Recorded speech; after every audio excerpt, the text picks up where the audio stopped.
Hello and welcome to the Penguins Collective Podcast. My name is Louie. Today we have a special bonus episode. We are joined with Josh Getzoff, the new face of the Pittsburgh Penguins, as he is the new play-by-play announcer for Sportsnet Pittsburgh. It's a great episode. We talk about pronunciations of players. We talk about behind-the-scenes stuff, expectations for the season, some keys to this upcoming Pittsburgh Penguins season. It's a great episode. Take a listen. Ladies and gentlemen, joining us once again, the voice of the Pittsburgh Penguins, now the face of the Pittsburgh Penguins, play-by-play announcer for the Pittsburgh Penguins, Josh Getzoff. Welcome to the pod. Well done. Good to be back on the pod. You guys have obviously enhanced your intro game, so I appreciate that. Thanks for having me on. Come on. Absolutely. We're growing as a podcast, all right? Yeah. We're taking notes from you. You guys over at Sportsnet making us look really good too. So, hey, we're ready to roll. How are you doing? I'm good. It's we're kind of in like the calm before the storm from our perspective, where we don't have the first two games. So there's that antsiness of wanting to get that first game, but also kind of just taking it all in and knowing that when it starts to get crazy, it's not going to stop for a long time. So I'm just enjoying every second of it, and can't wait to get going for real. Absolutely. Yeah. So last time we had you on the podcast, it was right after the playoffs had ended. We're starting the off season. You were going on a camping trip, if I remember correctly, with your son. And you just wanted to see how your off season was. I believe you mentioned that you were also going to take a family trip out to Oregon. Just wanted to see how that family time that you got went. That's great memory. I forgot about the camping trip. That did happen, and that was great. We also tried one right before the start of the season. We went up. I don't know if you guys have been up to the Allegheny National Forest, like by Kane and the Kinzua Dam.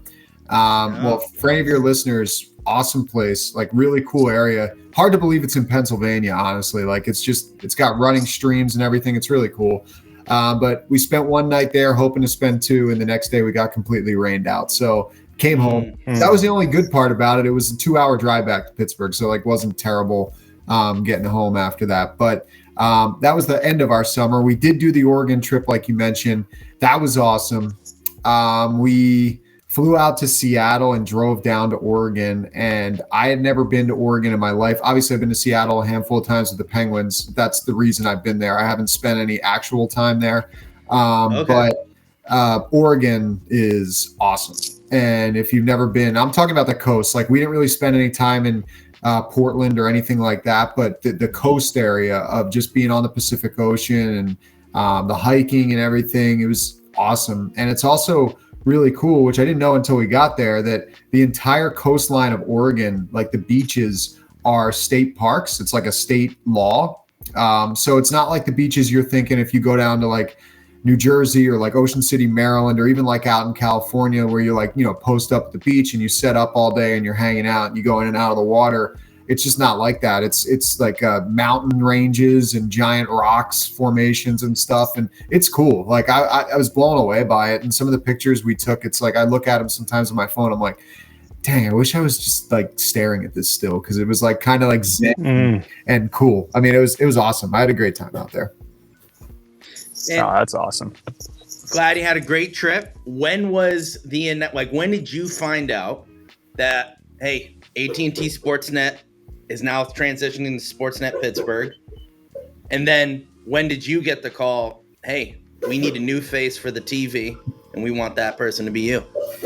Well, first of all, I don't know if you can hear that. It's my dog sleeping over there and she's having a very animated dream. It sounds like someone's crying, but it's really just she is out cold. Anyway, I'll work through that. To answer your question, it was towards the end of that trip, actually. We were out there at the end of August when we found out that everything was going down.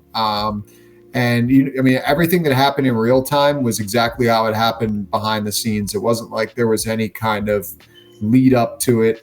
We had some kind of ideas that things might change, but no one really knew for sure.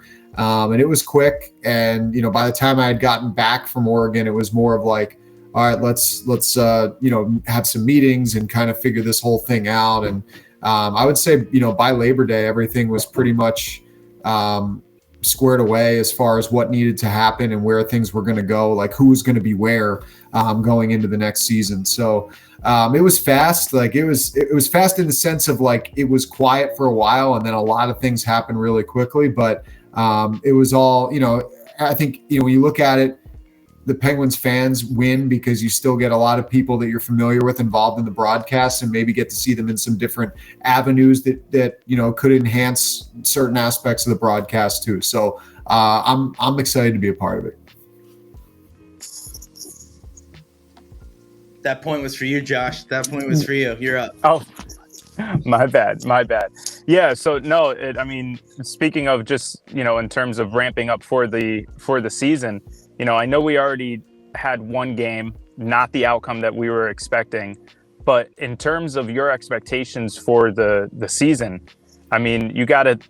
we have super high expectations. We're expecting Penguins to make the playoffs, bounce back, and at least make it to the second round.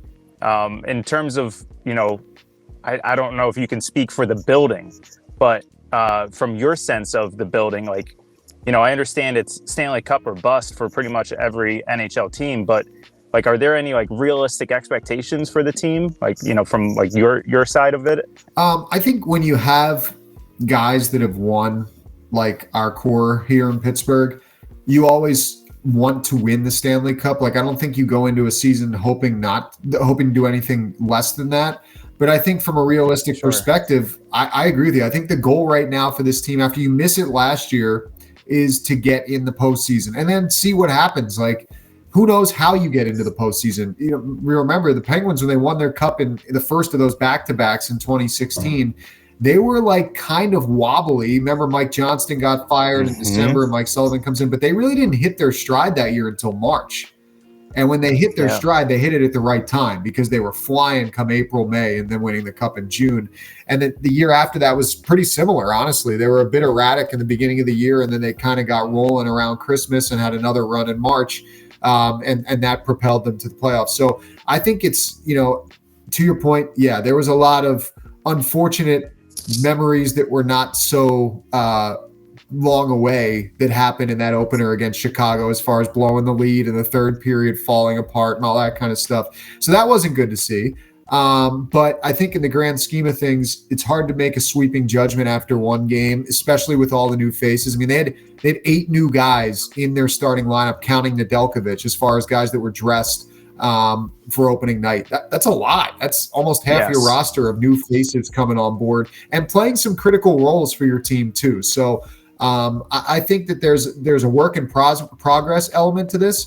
I do think the Penguins really benefit, not for any other reason than just how the schedule shook out, that you look at this first few weeks of the season. They have a back-to-back, sure, of course, Washington Friday, Calgary Saturday. They don't play again till Wednesday, and then they don't play again till the following Saturday. So there's a lot of early season practice time for a relatively new group of teammates to be together, to maybe get dinner together at home, to do some, football Sundays back in Pittsburgh and watch the games and everything like that, like things that help you bond. So I see this as that first game was unfortunate for a lot of reasons. But I'm not making any kind of sweeping judgment here early on. But to answer your question, just back to what you said, it is the playoffs. You want to get into the playoffs, and then you see how you get in and where you go and who you're playing. Obviously, those are the biggest, intangibles from that point forward.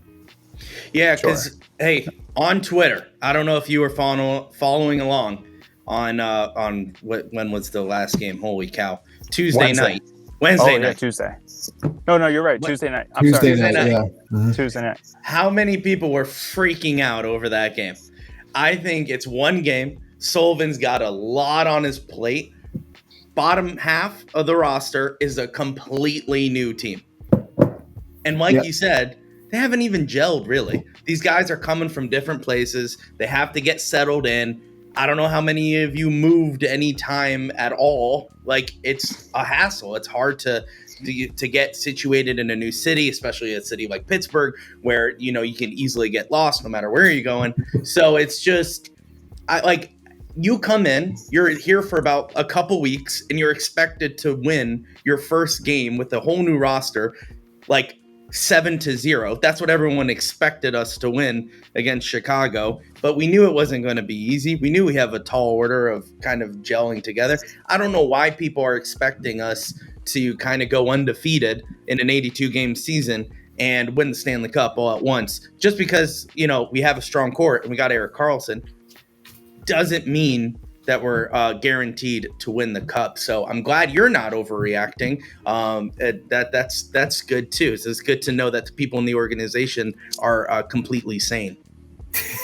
Yeah, I think sanity will prevail, but I also think that that's the benefit of having seen teams go the distance, right? Like, yeah. I've been here for 2 championship teams, so you kind of realize that these games are important now. Sure, I mean, like, the points count the same as that's the old adage, as much in October as they do in March and April, but like, there's a building aspect to it, and there's like a process of growing as a team aspect to it that you don't have in October as much as you do in February and March and April. So it's one game. You know, it sucks that they didn't win that game because it was right there for them to take, but it is just one game. And I think, you know, you get a big game against Washington on Friday. Again, not the season hinging on it, but you'd like to see points come out of that game. And then you come back home for Calgary on first Saturday night of the season in Pittsburgh, which should be a good atmosphere too. So I think that there's a lot to be excited about as far as how this team was constructed and what the long-term goal is. And it's going to be a bit of a process, I think, to get it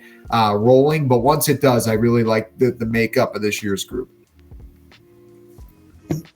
Yeah, honestly, I was listening to the sports radio this morning, and they were talking about how, like, the dynamic of fans watching games have completely changed, you know, over the past like 20 years. It's become such a complete, like, just judgmental outcome. So, like, as soon as they were talking in reference to the Steelers and, you know, Matt Canada and all that, you know, how one poor offensive game, immediately everyone's calling for his head. And it kind of trickles down now into Pittsburgh Penguins, where we have one poor game, the first game of the year, 1 of 82, and everyone's already starting to call for Mike Sullivan. And it's strange. It's strange because, like you said, it's a long season. It's 1 of 82. You know, like, why are we assessing Mike Sullivan on already just one game of 82? So I just want to put that out there. That was just... Well, not only that, Josh. Like Louie. That the same fans in PPG were calling for Matt Canada in the beginning of the game. You know, they were calling... Yeah. I don't know if you heard, they were screaming, "Fire Matt Canada" in the PPG Paints Arena. It was I think it's... I think it was just, I think it's just Yinzers in general that really just, they have an expectation and we need to meet it. You know, I think that's kind of what it is. But Getzy, you watched the first game from home. You didn't get to call the first game. So kind of, I guess, getting into practice, because now you're the new face of the team. What are your 3 takeaways? What are your 3 keys from this Friday's game? Well, sorry, that Tuesday game against Chicago. What did you see? What are some things you could take away? You mean my Rivers Casinos tips to win? Oh my gosh, absolutely. That's actually Colby Armstrong's territory, but I'll be happy. You got to set it up. I'll be happy to take his place here. I mean, we have similar sized noses, so it works. I think so. 3 things I'd take from that game. First, for me, is I found myself I actually went to the game. I was up top in the press box watching it. And after the first period, I ran into my pal, the old 2-9er, Phil Bork, coming out of the booth, and we were talking. And I was like, man, Noel Acciari, I like this guy. Like, we've seen a ton of him, but he's built like a refrigerator. and he's perfect to have as your fourth line center. And I think he's going to be a really good piece for the Penguins as this season goes along. I noticed him as much as anybody in the first 40 minutes of that game, as well as some of the forwards were playing. He, to me, was doing a lot of little things, and I really enjoyed the way he was playing. I know people are harping on how that game ended for Tristan Jarry, but I thought he was also really good at times as well. He got outplayed. I mean, Mrazek was excellent at the other end. You tipped the cap to him. He was really good, but I liked how Jarry played.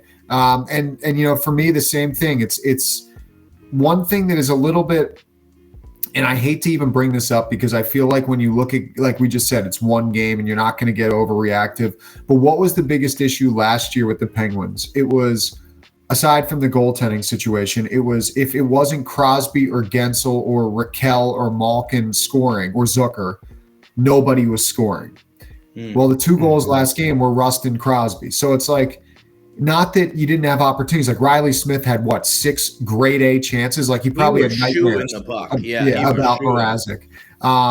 So like guys that had opportunities to score. Lars Eller had a couple good chances as well. Drew O'Connor. But that kind of stuff, again, it's not an issue after one game. It's not an issue after 2 or 3 games. But once you creep into 4, 5, 6, 7 games, if it's just those guys still scoring, to me, that's red flags all over the place. So, because then you're starting to have the same issues that you had last year. So I will be watching that really closely here. Now, tonight, I think Lars Eller is going to be fired up, like facing the Caps, obviously, for the first time. I wouldn't be surprised if he has a big game, or the guys around him, like Drew O'Connor and Jansen Harkins, maybe get on the score sheet. But I think that is something that I'm going to be watching particularly closely. Because, again, if we watch that game the other night, all you see from Gensel, from Crosby, from Malkin, I'm not worried. Those guys are going to be great again. There's no issues. But it's the guys behind them, again, that I have my eyes on. And like I said, Achari was really encouraging to me. He played a good game. Like, I would like to see some of these guys score some goals early, because then that storyline evaporates right away. Yeah. And you're not talking about where's the secondary scoring, because it's right there. So of the 3, to me, that's the biggest thing that is on my mind tonight when I'm watching the game, is going to be on my mind tomorrow. Even if they get secondary scoring tonight, it's going to be on my mind tomorrow when I'm watching the game. And if it starts to be a good theme, then it's something that you forget about, because you just accept that it's going to happen and you're almost waiting for it to happen, which was the case for the better Penguins teams in 16 and 17, not even say 18 too. That team that got knocked out by the Caps in the second round, they had great secondary scoring as well. So, hey, we got Harkins late. We picked him up off of waivers. What did you think of his first appearance in Pittsburgh? I think he's trying to play for a spot. I think he's played really well. I guess I get playing to stay here, I guess is the correct way to put it. He was throwing the body around. Do you think he's going to kind of step it up a little bit tonight, especially in a game where it's been known to get a little physical? Yeah, I actually do think he is. I think that's how he knows he's going to keep his spot on this team. He can skate, which, I mean, that's one thing I noticed about the Penguins as a team. They looked a lot faster the other night. Now, Chicago was really fast. Like, they got young legs all over the place. But the Penguins, to me, looked like at times they had speed in their game, which I do not know if that was always the case the last couple of years, especially as you got deeper down the lineup. That they looked quick the other night. Tonight is a night where I think they could really utilize that, because I think the Capitals are slow. Like, they are just a slower, more of a rugged team, and you could take advantage with the speed that the Penguins may have in their lineup, and I'd be interested to see if that plays a factor. But a guy like Harkins, he should be right in the mix as far as just the physicality, the forecheck. He's crashing, he's banging. He's got 130-something games in his NHL career, so he's no stranger to playing at this level. But I think, in talking to him, it was a numbers game in Winnipeg. He, unfortunately, a lot of times it's the person running the show and their perception of you, as opposed to what you may do beyond that point, to keep your stock or earn your stock in an organization. If the guy running it thinks, I think that these 2 guys that I drafted are better than this guy who's undrafted and is floating around in our organization, I'm going to get rid of this guy who I didn't bring in here. Now, the Jets are not that equation, because Kevin Cheveldayoff's been there since day one, and he's the guy who signed Jansen Harkins and all that kind of stuff. So I'm sure waiving him was not easy. But Kyle Dubas and his staff, and I've had some conversation with Kyle. We did our first GM show last week, and hearing what he says, what Mike Sullivan says, these guys do a real detailed analysis of the waiver wire when it comes on. And they think about, we have a team right now, but how can this guy help us? How can that guy help us? What are the intangibles that this guy brings or that guy brings to the table? And I think with a guy like Jansen Harkins, they thought, okay, this guy brings energy. He brings speed. He can play a bottom six role for us. He can kill penalties. And maybe he chips in the odd 6 to 8 goals on the season. So for me, I'm like, okay, this guy, I want to see him play. We saw him in a couple preseason games. And all he did in those 2 preseason games was earn his spot.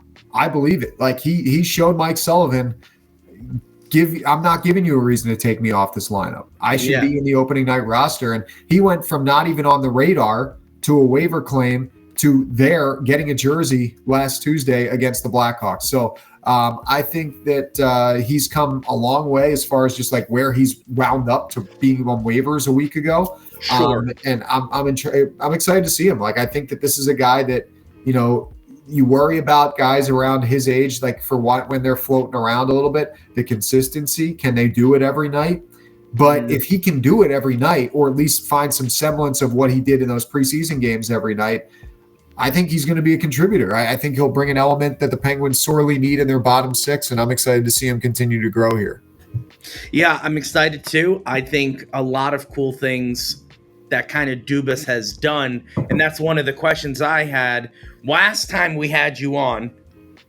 We had Ron Hextall. We had a total different bottom 6. Right. You've gotten to know Kyle Dubas. What have you seen from him, not only as a GM, or I'm sorry, we have a nickname for him here at the TPC. Josh, what is Kyle Dubas's official title here? He's gone. Pahogum. It's Pahogum. It's the president of hockey operations, GM. So he's our Pahogum here. You've gotten to know the Pahogum. What the Pahogum? What does he kind of like? How does he carry himself? What have you seen from him? Not only from that area, but as just a guy, just a normal guy. He is a really special individual. You get that from the second that you meet him, the second you're in the room with him. There's something different about him in a good way. He just has a presence. For only being 38 years old, I mean, he's only a few years older than me. And I think that's one thing I like about, when we're talking to each other, not that I felt any kind of like lesser feeling when I talked to Jim Rutherford or Ron Hextall in the past on their shows, but Kyle's like right in my age range. So there's just conversations that we have about things that work, as far as bringing that to the forefront when we talk on the air. But, I'm still getting to know him. We've only had a couple times together. I think that relationship, like I'm sure his relationship with the Penguins players and the staff, will grow. I mean, he's only been here, 4 months? Like, he was hired June 1st. So it's been a whirlwind for him. But I think he has that presence, as I mentioned. You quickly see, like, you hear all these rumors from Toronto about how great of a guy he is and how much everyone loves him. But you quickly see, when he's here, why Fenway was so hell-bent on getting him when he became available, and why he was the number one target. And he, as Dave Beeston, the Penguins, Fenway president who is in charge of the Penguins on the Fenway side of things, said after Hexie and Berkey got let go, they were going to build a hockey operations machine, was the way he phrased it. So they're building one. Like, they have like a huge staff, comparatively speaking to Penguin staffs of years past. They have built out the development group in Wilkes-Barre. They've added to some staffing in Wheeling. Like, they have built a hockey operations machine, and he is the head of it. And it's going to be under his direction. So I'm excited. I mean, I think we all realize the Penguins window is not huge, but I think what he's about to do here is put them in a position where they don't have a Chicago or LA fall into the deep end.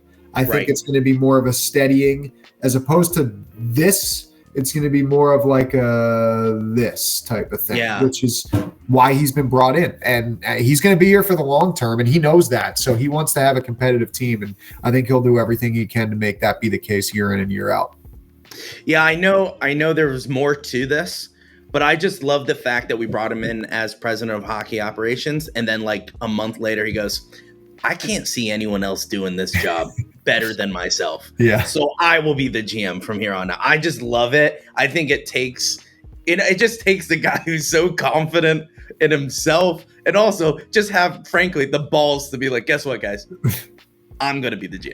Yeah. You know, it's kind of like saying, like, if you just walked up and said, I'm the new head coach of the Pittsburgh Penguins now. I just want to let you guys know I start tomorrow. So it's kind of like I just love that mentality from him, and he's just so quick with what he does and the little things he does, like the pickup of Harkins was great. It came out of nowhere. I thought Dubas was done with what he did. But it seems like he's always willing to improve the roster if it makes us better. I know he went on record by saying that. But how many people do we know in the hockey world that say, oh, yeah, we're content with our roster or we're always looking to succeed. And then they're done. They did their work in the offseason and they're just going to wait and watch their team kind of unravel and play it out. Which that leads me to this question. Do you think Dubas is done for the year? Like, I know obviously it's the first game of the season. We saw it. I'm not saying we overreact. All I'm saying is, do you think there's an inkling of, okay, what could we do to make us go a little bit further at the trade deadline? Oh, for sure. I agree with you. I don't think you're going to be making any sweeping thoughts after one game or even in October, but you know, he has not been shy to make moves in the past. He's made a lot of – one thing that I respect about him, and it comes from the Jim Rutherford school of thought, is he's always made a move when he feels like the time is right. Just because the trade deadline is in March or February, whenever, I have to check the calendar, but it's still like 3 or 4 months away. Just because that's when the trade deadline is does not mean that that's when you have to make a trade. If you feel like there's an opportunity to acquire a player earlier – why not go after that player? Why not jump ahead of the pack and make your move? And he's historically in Toronto done that every single year, including last year when he went out and got Ryan O'Reilly and Noel Acciari and Sam Lafferty and Jake McCabe. He was busy and he went and got those guys, but he did it all before the deadline. So I don't think for a second that he's settled on this team, especially if they start to improve, you know, and raise their stock as far as where they are in the standings and the opportunity to make a run. No doubt there's going to be an opportunity for him to make some moves. What makes it really interesting, too, in my opinion, is it sounds like, and this is all speculation, but the people speculating it are pretty in the know as far as Elliot Friedman and people like that, that the salary cap is going to go up almost $5 million next year. That is significant because then you could potentially add a piece that even if the cap hit is high, does not put you in a serious bind going into next season because you get that cushion of the salary cap and you still have all these key players that you acquired now this year that are under the cap for next year. So I think, you know, that's looking really far down the line. Like we're talking 4 months from now, 5 months from now, but I wouldn't put anything past him as far as doing what he can to improve the roster. Now, is he a genius for knowing that cap was going? Because this is something Josh said, that he is a genius for signing Jari the way he did, because understanding that the cap would grow would then make Jari's contract not as looming over the next couple of years, so that way we could still add around him. Do you think he knew that the salary cap was going to expand, or was that just a happy coincidence for us? I think there's anticipation. You know, I did an event with him a couple weeks ago where he was talking about he had built a model anticipating the cap ceiling to be going up every year when he was in Toronto. And that's how he based his contracts of Austin Matthews and Willie Nylander and Mitch Marner. Then COVID happened and it was flat. So he had this model built out that was projecting it going up a little bit and up a little bit and up a little bit. And all of a sudden it was like this. And he had these massive contracts and couldn't really get out from underneath him. So he had to figure that one out. So I know that he's hesitant. He'll say, at least publicly, that he's hesitant to really predict that because you just don't know, especially after that happened. Like, who would have ever thought something would happen like that would totally derail the world, let alone the NHL salary cap structure. So I think that there is that thought. Like, I agree with Josh. I think that he has some foresight here with the Jari contract. I also think, just not to go totally off topic, but what Kevin Adams just did in Buffalo is freaking brilliant to sign Tage Thompson to the deal he did, and Owen Power and Rasmus Dahlin, because those deals are going to look like not bargain, but they're going to look like less than the higher paid type players will be in 5 years from now. And those guys are still going to be studs. So like, these are the kind of moves that, right now they seem like they're heavy against the cap, but yeah, I mean, if you're going up almost $5 million next year, and then there's another bump the year after that, all of a sudden Tristan Jarry making 5-ish, you're like, okay, yeah, he makes that, and so do 14 other goalies in the league. Right. Like, it's not as big of a deal. So I think the term is the thing that everyone's worried about, right? Because his health has been a question. But if he can prove that he can stay healthy, he's only 27 years old, 26, 27 years old. Like, he's theoretically, as hockey players are said to be, entering the prime of his career. So if you get your goalie in your prime of his career on a 5-year deal that's going to be right about average, or maybe even below it when all is said and done over the next 5 years, as far as salary, I mean, that's a win. And hopefully he's got a few more of those up his sleeve, because he's got a big one looming too, right, with Jake Gensel. So there are negotiations still to be had. Yes. Yeah, so I don't know if you guys could hear me, but I heard you the entire time. So I apologize for disappearing for a minute. I like how you kind of transported to the back seat of the car too. I see that. Yeah, I did have to turn off the camera to do that. So gotcha. I mean, Louie's right. This offseason was full of moves that we, loved that Kyle Dubas made. But like he said, I think that Tristan Jarry deal was my favorite, just because the belief that he has in Tristan Jarry, as a Tristan Jarry truther, that I also have. And then just the fact that the way he managed that contract with the foresight, like you said, of the contract, of the salary cap going up, I just thought it was just pure genius. And one thing you alluded to was his patience. And I thought that, was evident in the Erik Karlsson deal, because Erik Karlsson technically did make his trade request public, months before the trade was actually done. And Dubas just sat there, stuck to his guns, and, was patient enough to essentially be the prize winner for Erik Karlsson. So, yeah, I'm super excited for Kyle Dubas and for what he's going to be doing for the future of the Penguins. Yeah, I think too, as it pertains to that Dubas Karlsson trade, like, when you think back on it, it's like, okay, who are the two teams most rumored to be in on Karlsson?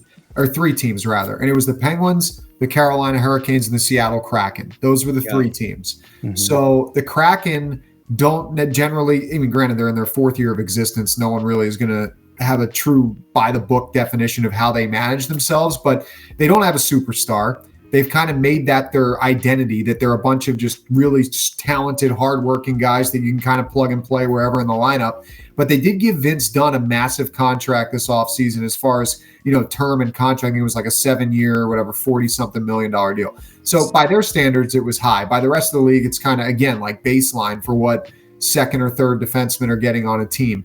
So when they did that, based on how they operate, you're kind of like, they like their young prospects. They're probably not going to trade away Shane Wright after 1 year. So, they're probably out.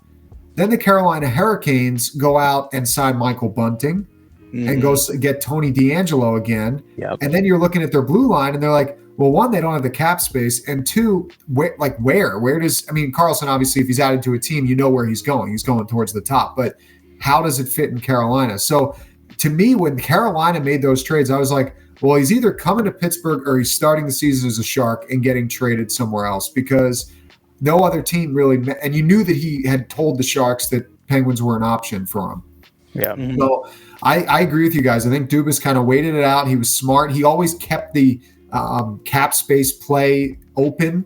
And when he made the trade, he had some great work with Ken Hughes in Montreal to take on Petrie and DeSmith's contracts in that deal. And then Hughes was probably happy to do that because he flips them for players. He got Tanner Pearson from Montreal or from Vancouver for DeSmith. That's a pretty good winger for a team that hopes to make a jump this year in Montreal. And he got Gustav Lindstrom and a 3rd-round pick from Detroit for Jeff Petrie. So I think that, he's probably pretty satisfied with just playing a third role in that trade for what he got out of it.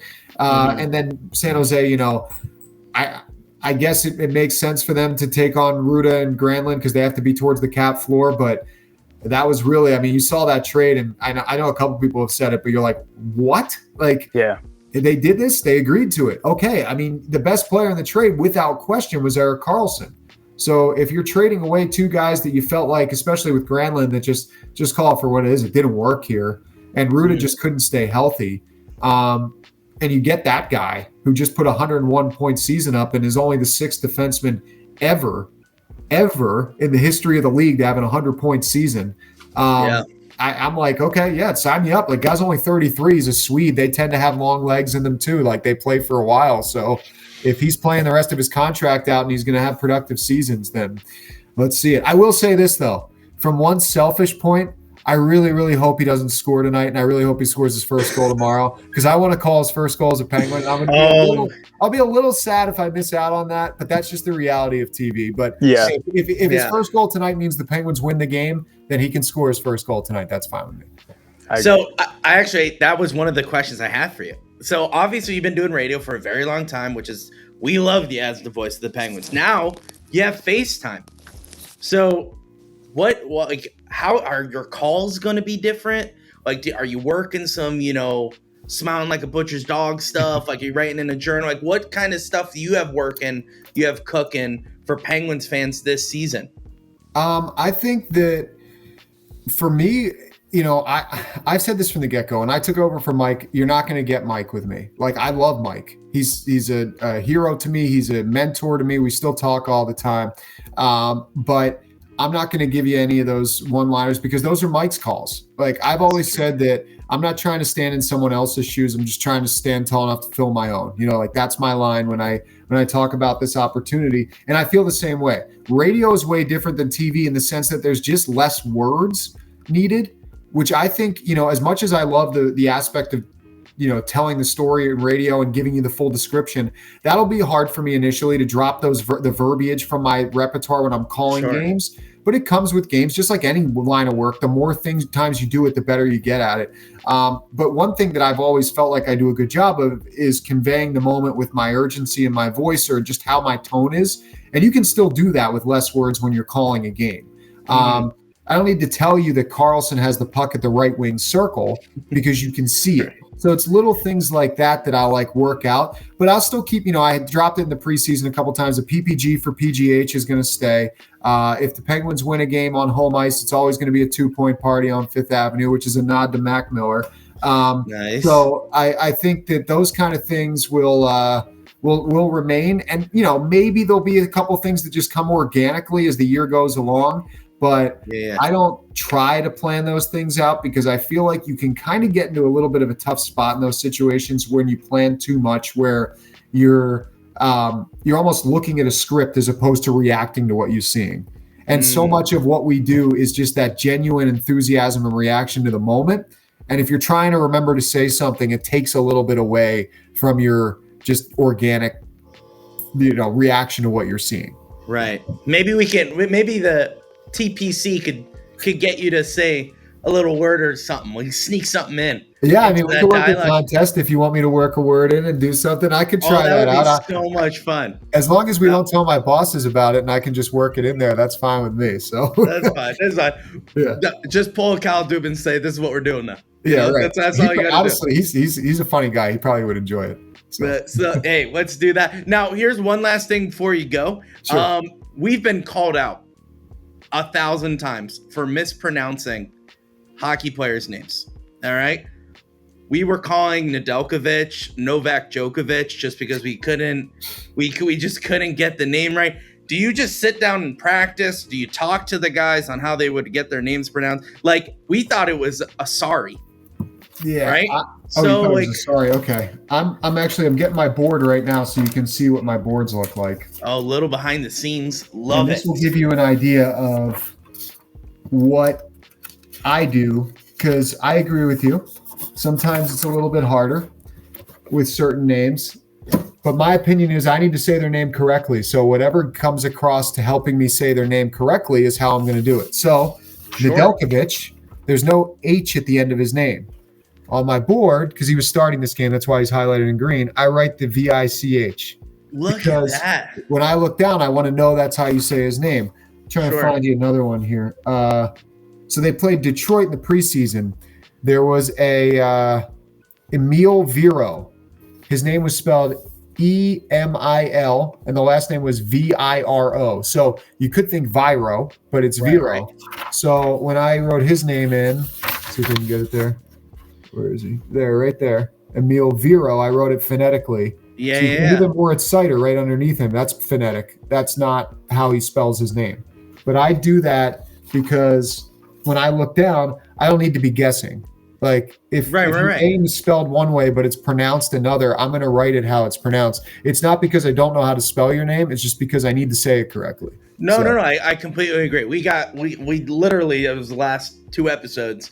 We were saying a sorry, and it was like something Nedeljkovic or something like that. And everyone was like, pronounce the guy's names right. And we're like, I don't know. And there was no games going on. This was, I think, a little before preseason. So we were like, we can't bank off of you because that's usually how we get the pronunciations. So I'm like, there's no hockey on right now. His name is Asari and Novak Djokovic until we could figure out the pronunciation. So Nedeljkovic, it's Achari. Achari, yeah. Like Atari, but if you threw like a pretty much, yeah, Achari. He's Noel Achari. And then Harkins, I'm trying to think of some of the newer ones. There's not really any tough names. I mean, like Riley Smith, that's about as plain as you could get. Like those kind of guys. Ryan Graves, another easy one. Like those, they're not terrible. Like I was looking even when you were talking, like, so James Reimer played for the Red Wings that preseason game. REI. Some people, when they look at it quickly, might say Reimer, but I write RY. Look at that. And there's also the coaches down there. So Derek, I keep this for all my boards, but that's his last name is actually spelled Lalonde, but it's pronounced Lalonde. So when I look down, I just write it Lalonde because I don't want to say Lalonde and mispronounce his name.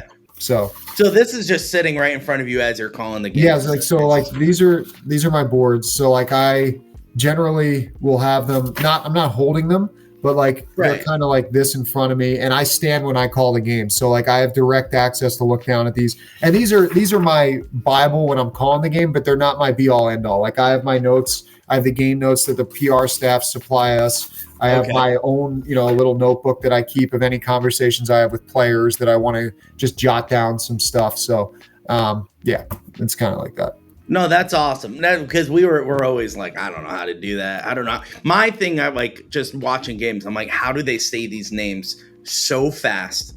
Like, especially like in a high intense situation, like double overtime power play, and you're excited and the arena's excited. How do you pronounce a name like Nedeljkovic or anything like that in so fast? I'm like, I could never do that job. So clearly you did the right things. They got the perfect person for the job, and we are so happy for you. When we had you on the pod and then it was announced that you'd be taking over, it was, well, there was a time where they announced that Steve Mears was going to radio, but your name didn't come up anywhere. So we were like, what happened to Josh? So we just assumed, well, you were like, I don't know if you've been on our Twitter. We were like,